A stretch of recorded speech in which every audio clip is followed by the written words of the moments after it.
నేను రైతు బంధు ఇచ్చింది ఎకరాలకు కాదు, 10కి కాదు, 5కి కాదు, 15కి కాదు. తెలంగాణ రాకముందు 50 ఎకరాల రైతులు కూడా మహబూబ్ నగర్ వచ్చి ఆటో రిక్షాలు నడిపించారు. కరువు పాలే గూడు చెదిరిన పక్షులాగా ఆయన తెలంగాణ బిడ్డలు. కరెంటు రాదు, నీళ్లు రావు, 1000 ఫీట్లు ఎత్తే బోర్లు, ఒక్కొక్క రైతు 50 బోర్లు వేసుడు, 10 బోర్లు వేసుడు, పుస్తబోగులు అమ్ముకున్నాడు. చెల్లా చెదురై గూడు చెదిరిన పక్షుల్లాగా అయినుండే.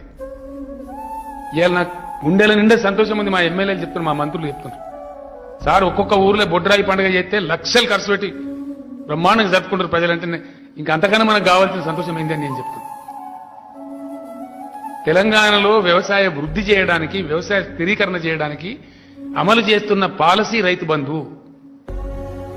వ్యవసాయాన్ని పూర్తి స్థాయిలో పదిలపరిచి పటిష్టం చేసి నా రైతులు బిచ్చం పెట్టే స్థాయికి, వాళ్ళ బిచ్చం ఎత్తుకునే స్థాయికి కాదు. అది రైతు బంధు, అది ఉచిత విద్యుత్తు.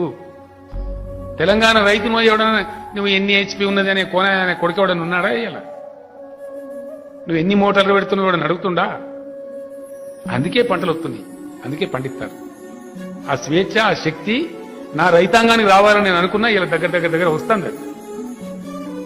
నేను సఫలీకృతం అవుతున్నా. లక్షల టన్నుల ధాన్యం పండిస్తాను తెలంగాణ. బట్టకు పొట్టకు సాగు లేకుండా అయింది నా తెలంగాణ. ఇలా నా రైతులు ఇంటి ముందరికి వస్తే శాఖని బట్టు పెట్టి స్థాయికి చేరుకుంటుంది. అది నేను కోరుకున్న తెలంగాణ.